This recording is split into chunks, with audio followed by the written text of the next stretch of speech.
Avez-vous déjà quitté une conversation en vous sentant vidé, comme si on vous avait littéralement aspiré votre énergie? Ce n'est pas une coïncidence. Vous avez peut-être rencontré ce qu'on appelle un voleur d'énergie. Aujourd'hui, on va apprendre à les reconnaître et surtout à reprendre votre pouvoir. Un voleur d'énergie, ce n'est pas forcément une personne méchante ou toxique.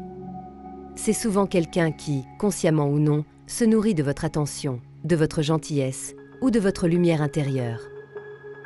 Parce qu'il n'a pas appris à générer sa propre énergie. Selon la prophétie des Andes ou d'autres traditions spirituelles, tout dans l'univers est énergie, y compris nos échanges humains. Et parfois, au lieu de créer leur propre lumière, certains cherchent à se brancher sur la vôtre. Voici les 4 profils les plus courants. Est-ce que vous en reconnaissez autour de vous, ou peut-être en vous-même? Le victime. Il attire votre compassion en se plaignant constamment. Il aspire votre énergie en sollicitant votre attention émotionnelle. L'intimidateur. Il utilise la peur, l'agressivité ou le contrôle pour prendre le dessus. Sa présence vous épuise, même sans mots. Le distant. Il se retire émotionnellement, obligeant les autres à venir chercher son attention.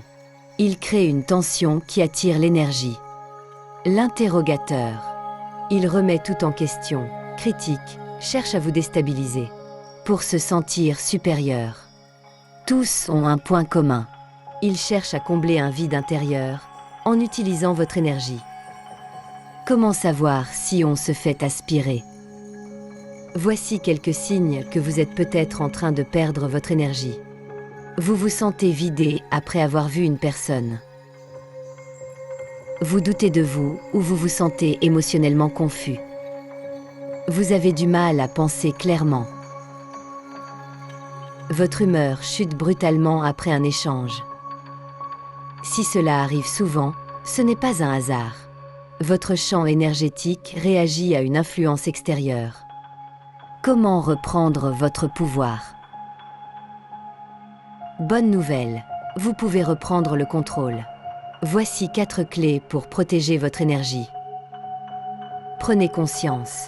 Nommez ce qui se passe. La conscience est votre première ligne de défense. Posez vos limites, verbales, émotionnelles ou énergétiques. Vous avez le droit de dire non, même en silence. Recentrez-vous. Respirez profondément. Visualisez votre énergie revenir dans votre cœur. Rappelez-vous que vous êtes souverain. Coupez les liens énergétiques. Imaginez un fil entre vous et la personne et coupez-le avec la lumière de votre intention. C'est simple, mais puissant. Vous n'êtes pas obligé de fuir tout le monde, mais vous avez le droit de choisir où vous placez votre lumière. Souvenez-vous, un voleur d'énergie n'est pas un ennemi. C'est un miroir d'une partie de nous qui, un jour, a aussi eu besoin d'attention pour se sentir exister. Mais aujourd'hui, vous pouvez choisir. Choisir de rayonner depuis votre propre source intérieure, et non plus d'être alimenté ou vidé par les autres. Protéger votre énergie, c'est un acte d'amour envers vous-même. Si cette vidéo vous a aidé à ouvrir les yeux, abonnez-vous à Réalité Quantique pour explorer d'autres vérités vibratoires. Et dites-moi en commentaire, avez-vous déjà reconnu un voleur d'énergie dans votre vie ou en vous-même? On se retrouve très vite pour une nouvelle exploration intérieure.